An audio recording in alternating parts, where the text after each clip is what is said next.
मैंने 6 महीने और 50,000 रुपये खो दिए सिर्फ इन 5 गलतियों की वजह से। इस टाइप के मैसेज मेरे पास बहुत आते हैं। किसी ने 2 महीने वेस्ट कर लिए, किसी ने 3 महीने, किसी ने 50,000 रुपये, किसी ने 1 लाख रुपये वेस्ट कर लिए। ऐसा होता क्यों है कि आप लोग आते हो ड्रॉप शिपिंग करने के लिए, और बहुत सारे लोग आते हैं ड्रॉप शिपिंग करने के लिए, और कभी अपना पैसा वेस्ट कर लेते हैं, टाइम वेस्ट कर लेते हैं और एफर्ट वेस्ट कर लेते हैं, और फिर थक हार के वापस फिर आते हैं। तो इसके पीछे क्या क्या रीज़न है, इस वीडियो में हम ऐसे 5 रीज़न की बात करेंगे जिसकी वजह से आपका टाइम और मनी दोनों सेव होने वाला है। अगर आपको टाइम की वैल्यू है ज़रा भी, तो इस वीडियो को ज़रूर देखें, क्योंकि इससे आप ये सीखोगे कि कौन कौन सी मिस्टेक आपको नहीं करनी है ऑनलाइन बिजनेस करने के लिए। अगर आप ड्रॉप शिपिंग और ई कॉमर्स का बिजनेस करते हो तो इन 5 गलतियों से आपको कैसे बचना है। तो सबसे पहली जो मिस्टेक है वो है start your business without any निश। मतलब आप किसी निश को सेलेक्ट किए बिना अपना बिजनेस स्टार्ट कर लेते हो, जिससे आपको ये मालूम नहीं होता कि आपको कौन सी ऑडियंस को टारगेट करना है। एक बिजनेस बिल्ड करने के लिए कम से कम आपको ये तो मालूम होना चाहिए कि आपको किस ऑडियंस को टारगेट करना है।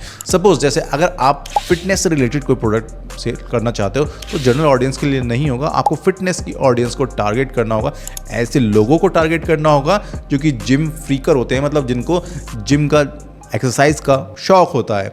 अब उनको आप मल्टीपल प्रोडक्ट सेल कर सकते हो। जैसे जिम से रिलेटेड तो प्रोडक्ट सेल कर ही सकते हो, लेकिन आप उनको ऐसी गुडीज़ भी सेल कर सकते हो जो जिम से रिलेटेड हो। सपोज आप टी शर्ट सेल कर सकते हो उनको, जिस पे जिम फ्री की कोई कोटेशन हो सकती है या जिम को मोटिवेट करने वाली कोई कोटेशन हो सकती है।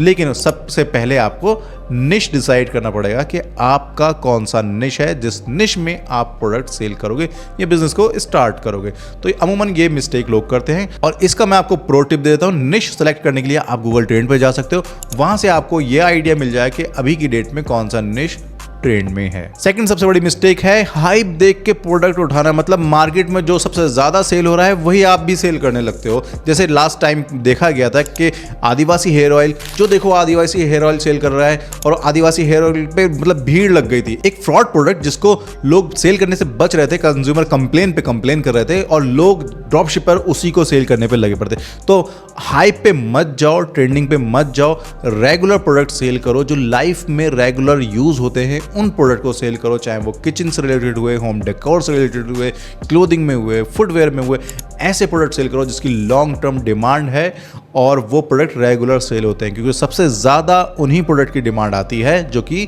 रेगुलर सेल होते हैं। और तीसरी मिस्टेक है पुअर स्टोर डिजाइन। मतलब शॉपिफाई स्टोर आप क्रिएट करते हो, खुद से बिना सीखे डिजाइन करना स्टार्ट कर देते हो। यूट्यूब पे एक वीडियो देख के आप डिजाइन करने में लग जाते हो। मतलब आप वो क्वालिटी नहीं लेके आ पाते अपनी डिजाइनिंग में जो कि एक e commerce drop shipping store को चाहिए। तो पुअर स्टोर डिजाइनिंग की वजह से, पुअर लैंडिंग पेजेस की वजह से, पुअर प्रोडक्ट इमेजेस की वजह से बहुत ज़्यादा लॉस होता है, अच्छी सेल नहीं आती है। आप मार्केटिंग करते हो, मार्केटिंग में पैसा लगाते हो, लेकिन पैसे को पानी की तरह बहाते हो। लेकिन जब कस्टमर आपकी वेबसाइट पे आते हैं तो वो अनप्रोफेशनल स्टोर को देख के बाय बैक चले जाते हैं और आपके स्टोर से वो कोई भी शॉपिंग नहीं करते। तो सिंपल इसका सॉल्यूशन है, पहले अच्छे से सीख लो। और आप सीखना चाहते हो कि ड्रॉप शिपिंग स्टोर कैसे बनाया जाए, वेबसाइट कैसे बनाई जाए, तो उसका मैंने पूरा कंप्लीट ट्यूटोरियल नीचे डिस्क्रिप्शन में एक वीडियो में दे दिया है। वहां से जाके आप ड्रैग एंड ड्रॉप करके ये सारी चीज़ें सीख सकते हो। और फिर भी अगर आपको नहीं आता है तो हम ऐसी सर्विस भी प्रोवाइड कराते हैं कि अपने क्लाइंट के लिए, अपने स्टूडेंट्स के लिए शॉपिफाई स्टोर को हम डिज़ाइन भी करवा देते हैं। तो उसको अगर आपको सर्विस को यूज़ करना है तो आप इंस्टाग्राम पे हमसे कनेक्ट कर सकते हो। लेकिन हाईली प्रोफेशनल स्टोर के साथ ही बिजनेस स्टार्ट करो। अच्छे लैंडिंग पेज, अच्छे प्रोडक्ट इमेज, अच्छे प्रोडक्ट डिस्क्रिप्शन के साथ में, अगर आप अच्छे वेबसाइट के साथ में अगर आप बिजनेस स्टार्ट करते हो तो आई कैचिंग होती है, प्रोफेशनलिज्म दिखता है, और वहाँ से सेल भी अच्छी जनरेट होती है। आप खुद ये माइंड में सोचो कि अगर आपको शॉपिंग करनी है तो क्या आप ऐसी अनप्रोफेशनल वेबसाइट से शॉपिंग करोगे जिसमें ना तो इमेज ढंग से दिख रही है, ना प्रोडक्ट डिस्क्रिप्शन सही से लिखा हुआ है, ना प्रोडक्ट का टाइटल सही से लिखा है। तो यही चीज़ें आप भी अपने ऊपर अप्लाई करो ना। तो अपने स्टोर को इतना अच्छा डिज़ाइन करो कि वो आपके कस्टमर को एक सेफ फील करवा सके, एक ब्रांड लुक फील करवा सके। और फोर्थ मिस्टेक है बिना टेस्टिंग के आप कैंपेन को भी स्टार्ट करते हो। मतलब वहाँ भी आप पैसा वेस्ट कर लेते हो। तो आपको एक प्रॉपर स्ट्रेटजी चाहिए जब आप फेसबुक मार्केटिंग स्टार्ट करते हो। फर्स्ट कैंपेन, टेस्टिंग कैंपेन पे आप जाओ, वहाँ प्रॉपर स्ट्रेटजी के साथ में जाओ। एक कैंपेन लो, 5 एड सेट लो, हर एड सेट में एक इंटरेस्ट लो, उसका बजट एलोकेट करो और हर एड सेट में कम से कम 2 ऐड क्रिएटिव लो, डिफरेंट ऐड क्रिएटिव लो, उनकी डिफरेंट ऐड कॉपी बनाओ। तो उससे क्या होगा ना, आपको पता चल पाएगा फर्स्ट कैंपेन से कि आपको कौन सी ऑडियंस चाहिए, आपकी वेबसाइट पे कौन सी ऑडियंस आ रही है, क्या उसका इंटरेस्ट है। अगर आपको यही पता नहीं चलेगा तो आप कितने भी कैंपेन चला जाओ, उसमें इनिशियली सेल तो आ जाएगी लेकिन रेगुलर सेल नहीं आ पाएगी, और 3-4 दिन के बाद आपका जो CPP है वो इंक्रीज हो जाएगा। और ये प्रॉब्लम बहुत ज़्यादा आती है, क्योंकि आप लोग करते क्या हो, इनिशियली सेल कैंपेन लॉन्च कर देते हो, जिसकी वजह से आपका 2-3 दिन तो अच्छी सेल आती है, आपका CPP मेंटेन रहता है, लेकिन आपको रेगुलर उसमें सेल नहीं मिल पाती है, आपको उस सेम प्राइस पे सेल नहीं मिल पाती है, आपकी कॉस्टिंग इंक्रीज हो जाती है, जिससे आपको लॉस हो जाता है। तो इसका सोल्यूशन यह है कि आप एक टेस्टिंग कैंपेन के साथ मुझे बताओ, जैसे स्ट्रक्चर मैंने बताया उस स्ट्रक्चर को फॉलो करो और कम से कम 48 घंटे उसको रन होने दो, तब आपको वहां से जो रिजल्ट मिलेंगे उनको यूज करके नए सेल्स कैंपेन बनाओ। और 5th मिस्टेक की अगर मैं बात करूं तो वो है रीटारगेटिंग को इग्नोर करना। जी हाँ, रीटारगेटिंग को इग्नोर करना सबसे बड़ी मिस्टेक है, जो कि आपको बहुत अच्छी सेल ला के दे सकती है। अब रीटारगेटिंग होती क्या है, पहले ये समझ लो कि सपोज आपने कोई सेल्स कैंपेन चलाया, 100 बंदे आपकी वेबसाइट पे आए, 100 विजिटर आपकी वेबसाइट पे आए, लेकिन 2 या 3 लोगों ने ही आपकी वेबसाइट से प्रोडक्ट को बाय किया, तो वो 2-3% तो कन्वर्जन रेट हो गया। लेकिन 96 लोग आपकी वेबसाइट पे तो आए, आपके ऐड को उन्होंने लाइक किया, आपकी वेबसाइट पे आए, लेकिन समहाउ प्रोडक्ट को बाय नहीं किया।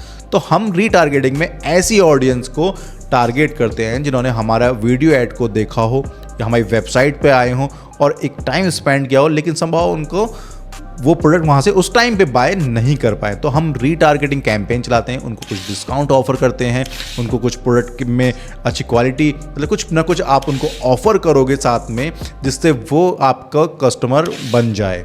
तो रीटारगेटिंग को कभी भी इग्नोर मत करना, रीटारगेटिंग से बहुत अच्छी सेल जनरेट होती है। अब रीटारगेटिंग करना कब है, ये सबसे इंपॉर्टेंट चीज़ है। तो रीटारगेटिंग आप तब स्टार्ट कर सकते हो जब आपको एटलीस्ट 100 ऑर्डर आपकी वेबसाइट पे जनरेट हो जाए, तब आप रीटारगेटिंग स्टार्ट कर सकते हो। तो ये 5 ऐसी बड़ी गलतियां थी जिसको अमूमन लोग करते हैं और इग्नोर कर देते हैं, और जिसकी वजह से अपना टाइम और मनी दोनों वेस्ट कर लेते हैं। अगर आप इन गलतियों से बचना चाहते हैं और आप चाहते हैं कि आपको एक ऐसा मेंटर मिले जो आपको हैंड होल्डिंग बिल्कुल लाइव ट्यूशन की तरह आपको drop shipping business, ecommerce business सिखा सके, तो उसके लिए हमारी लाइव क्लासेस अवेलेबल हैं। उसके लिए लिंक डिस्क्रिप्शन में, इंस्टाग्राम पे आप हमसे कनेक्ट कर सकते हैं।